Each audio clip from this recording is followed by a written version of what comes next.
Alleluia, Alleluia, Alleluia.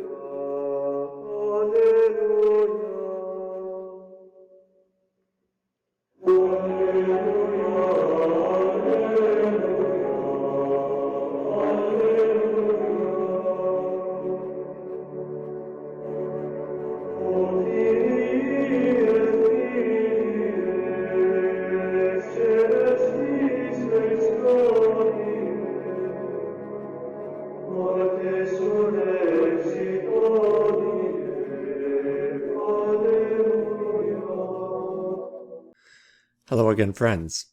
Today I thought I would provide some resources regarding Eucharistic miracles, these occasional instances when God breaks through in a miraculous way to reinforce what we already understand and believe as Catholics, that the Eucharist is the body, blood, soul, and divinity of Christ. And once in a great while, we see not just bread, or what appears to be bread, but actually flesh.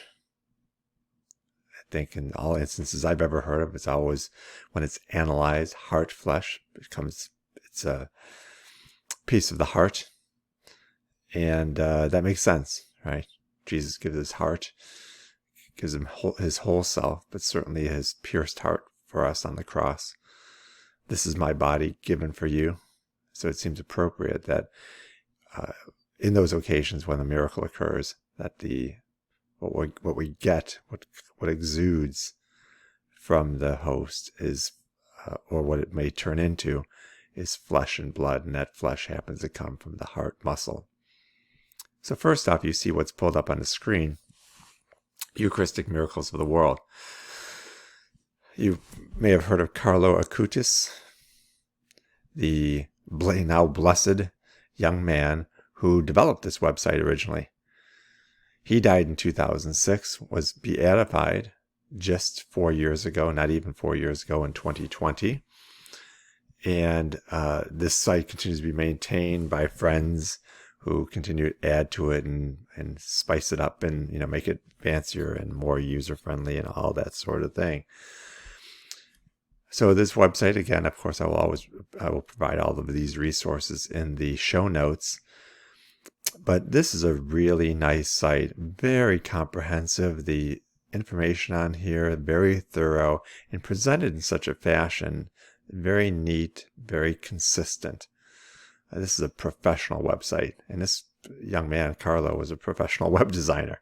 Okay, he was in relatively early, well, I don't know, relatively early on the web. I say the web really exploded, in my estimation. I think 1996 we can say is really when the web exploded. I'm making some inroads a year or two earlier, but 96 was really exploded. So he was working on this relatively early on the web. Sadly passed away in 2006, but since then a miracle has been attributed to him, and that's why he is now beatified. And according to something I read, his mother said that she dreamed that she came to him and that he would eventually be canonized, which I have little doubt that that's going to happen. But I'm going to scroll down just a bit on this website, and you'll see that it's available in many different languages. So if there's another language, someone watching this is more comfortable in a different language, you have all of these here. Of course, I'm most comfortable in English, so I'll go ahead and click on that.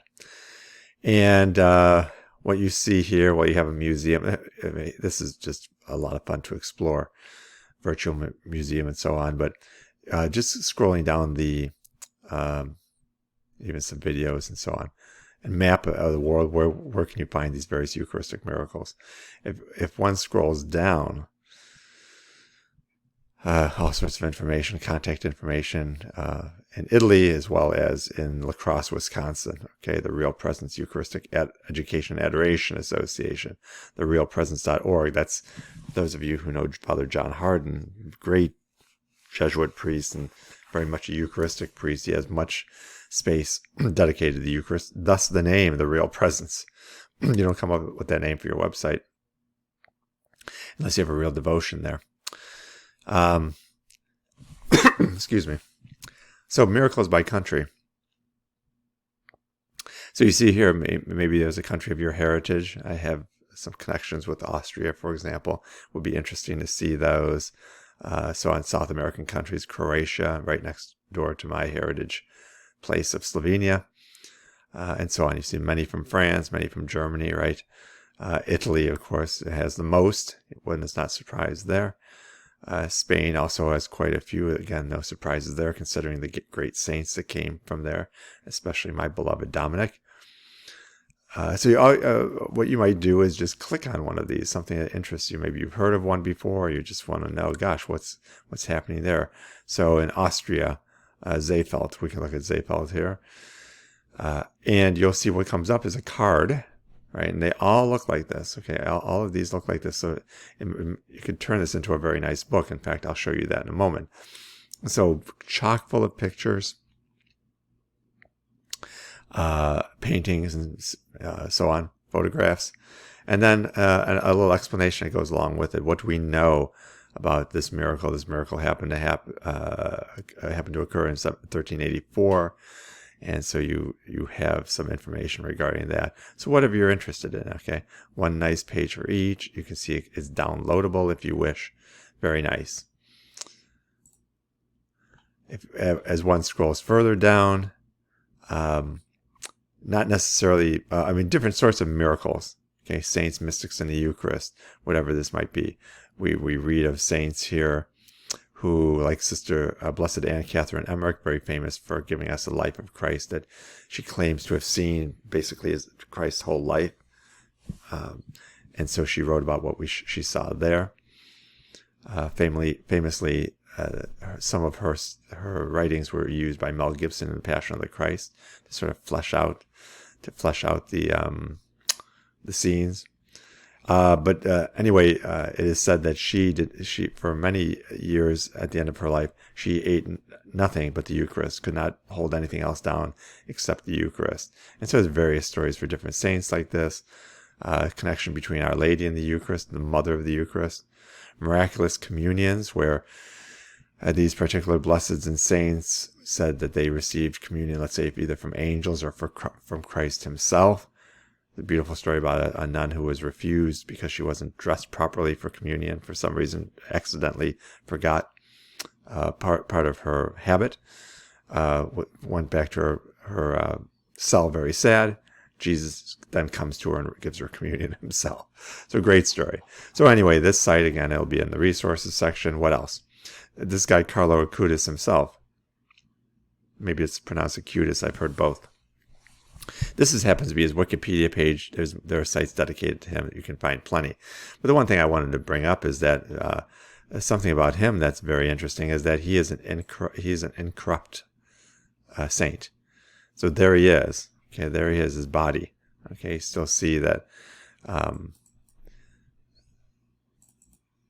close up there that he's incorrupt. So he's displayed there in his I think as like a sports uniform or something, right? He was known to be a very active young man. So pretty cool that he is incorrupt. Books on Eucharistic miracles. This Eucharistic miracles and Eucharistic phenomena in the lives of the saints. Joan Carroll Cruz. This book's been around a while. I believe this is the second edition. I had the first edition. I devoured that years and years ago. Just wonderful stories, really fleshed out, nice pictures in it. Highly recommended. If you're interested in this topic, grab this. Now, this book, The Eucharistic Miracles of the World, as far as I can tell, I have not seen it personally, but as far as I can tell, based on the description on the cover, this is, I'm guessing, at least, that this is all those pages that you can download. I believe those are all put in this book. In fact, a few years ago in a different parish, in a different town, there was a display. A large room was dedicated in the church to show all of these miracles. And, to put up little displays, and one could walk around. And you see back on the website, the Carlo Acutis website, that that they offer this, that, you can bring it to your parish.